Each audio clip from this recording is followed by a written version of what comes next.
আগামী লোকসভা নির্বাচনকে সামনে রেখে রাজ্যের দুটি লোকসভা আসনে জোরদার লড়াইয়ে প্রস্তুতি নিচ্ছে কংগ্রেস। সর্বভারতীয় স্তরে বিরোধী ঐক্য ইন্ডিয়া নামে প্ল্যাটফর্ম তৈরি হওয়ার পর উজ্জীবিত কংগ্রেস নেতারা আগামী লোকসভা নির্বাচনে রাজ্যের দুটি আসনেই এককভাবে লড়াই করার প্রস্তুতি নিচ্ছে তারা।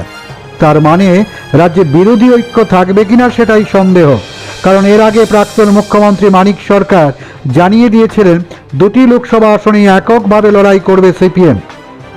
তবে ভোটের প্রস্তুতি শুরু করে দিয়েছে রাজ্য কংগ্রেস। শাসক দলের ব্যর্থতা তুলে ধরতে জনসংযোগ কর্মসূচি শুরু করেছে কংগ্রেস নেতারা। গত 6 বছরে রাজ্য সরকারের ব্যর্থতা, আইন শৃঙ্খলার অবনতি, বেকারত্ব, নেশার কারবার সহ বিভিন্ন অভিযোগ সম্বলিত প্রচার পুস্তিকা তুলে দেওয়া হচ্ছে সাধারণ মানুষের কাছে। প্রদেশ কংগ্রেস সভাপতি আশিস কুমার সাহা বলেন, বিজেপি জোট সরকারের 6 বছরের শাসনকালের ব্যর্থতাকে জনসম্মুখে তুলে ধরার কর্মসূচি হাতে নিয়েছে ত্রিপুরা প্রদেশ কংগ্রেস। রাজ্যে বর্তমান পরিস্থিতিকে সামনে রেখে 17টি বিষয়কে লিফলেটের আকারে তুলে ধরে বাড়ি বাড়ি প্রচারে বের হয়েছে প্রদেশ কংগ্রেসের বিভিন্ন শাখা সংগঠনের নেতৃত্বরা। লক্ষ্য হলো মানুষকে জাগ্রত করা। জেলা ও ব্লক স্তরে এই কর্মসূচি নেওয়া হয়েছে বলে তিনি জানিয়েছেন। তিনি বলেন, বিকশিত ভারতে রাজ্যে সন্তান বিক্রি হচ্ছে, আত্মহত্যা বেড়েছে খুন, মানুষ কর্মসংস্থানের খোঁজে ছুটছেন, রোজগার কমেছে, কাজের খোঁজে বহিরাজ্যে যাচ্ছেন বেকাররা। নেশামুক্ত রাজ্য করার বদলে উল্টো নেশাগ্রস্ত হচ্ছে যুবকরা। জনজাতি এলাকায় উন্নয়ন মুখ থুবড়ে পড়েছে বলে অভিযোগ করেন। যারা বিকশিত সংকল্প ভারতের কথা বলছে, রাজ্য জুড়ে আমরা লক্ষ্য করছি যে এই বিকশিত ভারত ত্রিপুরা রাজ্যে সন্তান বিক্রি, অভাবের কারণে সন্তান তুলে দেওয়া,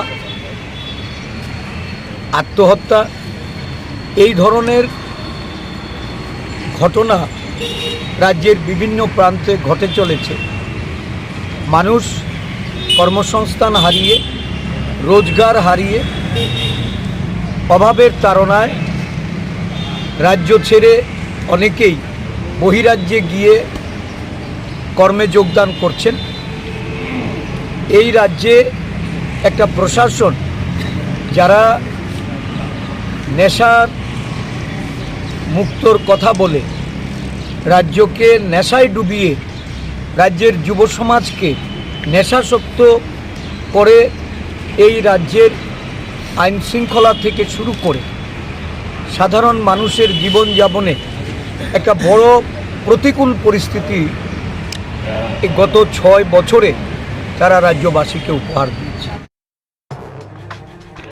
এডিসি এলাকায়ও বাড়ি বাড়ি প্রচার করবে কংগ্রেস। বিজেপি জোট সরকারের 6 বছরে সাধারণ মানুষের জীবনযাপনে বড় ধরনের প্রতিকূল পরিস্থিতির সৃষ্টি করেছে। এরই প্রতিবাদে মাঠে নেমেছে প্রদেশ কংগ্রেস। আগামী লোকসভা নির্বাচনে রাজ্যে বহুমুখী লড়াই হলে বিজেপি লাভবান হবে, আর বিরোধী ঐক্য হলে বিজেপিকে চাপে পড়তে হতে পারে। তবে মাথা কোন দিকে যাবে তা এখনো স্পষ্ট নয়।